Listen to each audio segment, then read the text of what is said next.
Thank you very much. It's wonderful to be here in Singapore, and thank you, Vertical Events. So, who are we? Delta Lithium.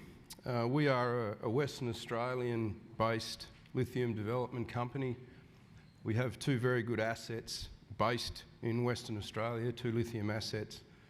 The Unithara project near Gascoyne Junction and the Mount Ida project near Kalgoorlie. We have a very strong balance sheet. We have over $100 million in cash, and we have a very significant register, in particular our top 4 shareholders holding some 55% of our stock. MinRes, Hancock, Idemitsu and Waratah provide us with a very strong strategic benefit when indeed we do develop these assets into mines.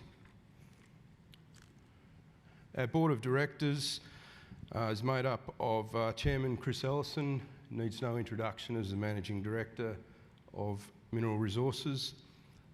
He's joined by Joshua Thurlow, his executive in charge of his lithium division. Yours truly in the middle there, between Steve Kovac, the CEO of Idemitsu Australia, and joined by non-exec directors Tim Manners, a very experienced high finance accountant, and Nader El Sayed, a self-made entrepreneur, civil resource contractor.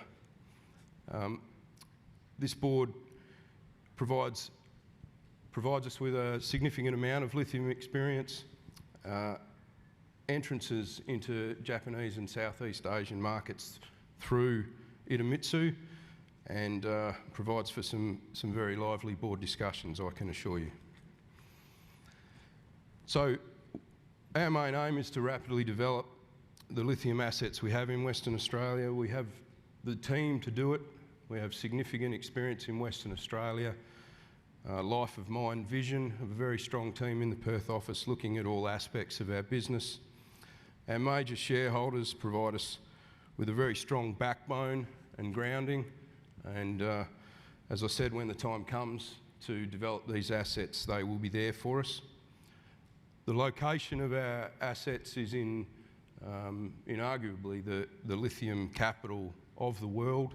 We have 40 million tonnes of resources in the ground at over 1% at our Mount Ida and Unithara projects, not to mention a small but quite important gold resource at Mount Ida. What are the upcoming catalysts for our business? Well, we're exploring extensively at Unithara. We have 4 rigs up there at the moment. Talk about that in a minute. We're progressing studies at both of our projects to push them towards the go line, and we are looking actively for growth opportunities at this stage of the commodity cycle. So our Unithara lithium project, it's located about 2 hours northeast of Gascoyne Junction. It is, well, I was there a few weeks ago.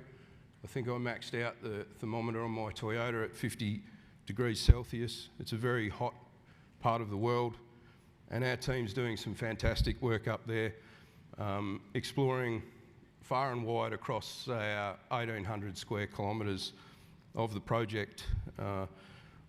We've been primarily at the Melinda, or exclusively drilling at Melinda since we acquired the project in late 2022. We've drilled over 100,000 kilometres there, and we've barely scratched the surface. We've got a lot of work to do. There's a lot of pegmatites to be found up there and explored.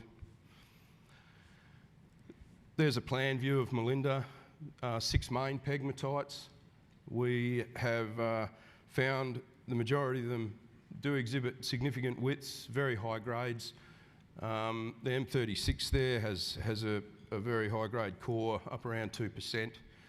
The M1 is in excess of 1.6 kilometres of length. We've drilled that to 350 metres, and it remains open in several directions.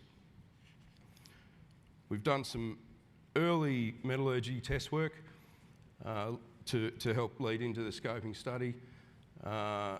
The recoveries have averaged about 69%, very high 6.4% con, quite clean, very low iron impurities.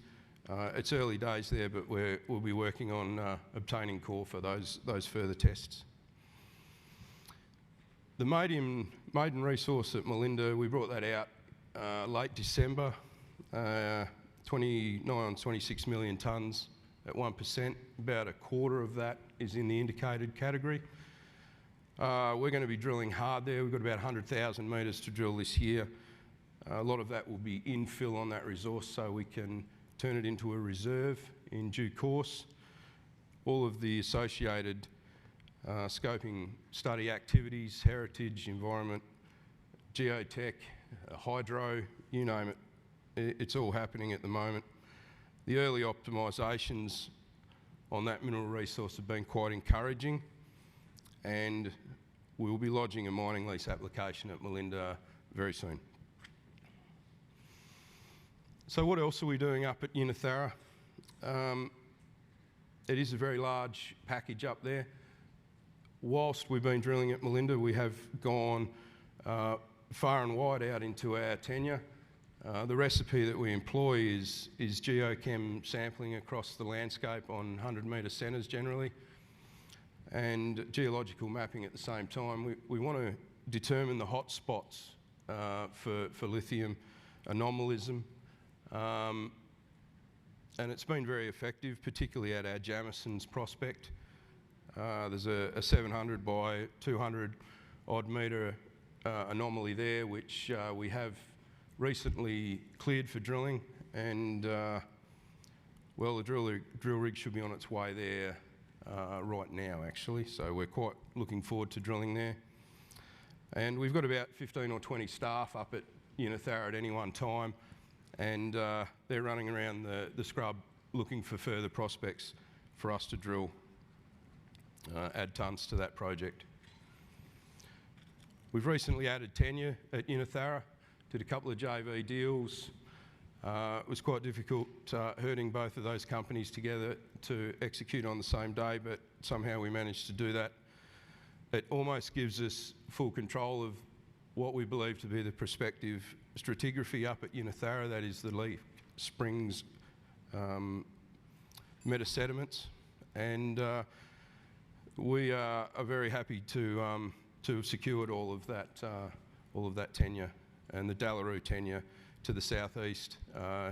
Very much greenfields down there, and our field teams will be getting out to have a look at that in due course also. So the Mount Ida project, this was the project that really kicked it off for us all in 2021. We've defined a 15 million tonne lithium resource there, quite high grade, 1.2%. We've drilled about 200 kilometres there. We did release lithium and gold mineral resource estimates last year in the third quarter, and we've been working on the tie-up of those two resources, how they improve the economics. It is a wonderful asset, it's geologically unique, and we very much look forward to leveraging off the gold to improve the economics of the lithium, or vice versa. There are 5 gold plants within about 200 kilometres of Mount Ida, and we'll be able to monetise that gold in due course. Provides us with optionality down the track funding. A lot of people ask me about the gold and the lithium together at Mount Ida. They are in separate rock units. We will be able to mine them discreetly and separately, potentially from the same capital, which does provide us with a bit of a free kick. We've recently had the Sparrow mining lease approved, so all of the lithium and gold resources at Mount Ida are on mining leases. So why Delta? We have a fantastic lithium exposure. We have 40 million tonnes of maiden JORC in excess of 1%. We're very much leveraged to the rebounding commodity prices. I very much appreciate Ron's optimism on that one also. A very strong balance sheet, strong partners, strong backing, able to maintain the long-term vision. Here comes Chrissy. And we have high-grade gold, which gives us very much a commodity hedge and provides optionality. Thanks very much.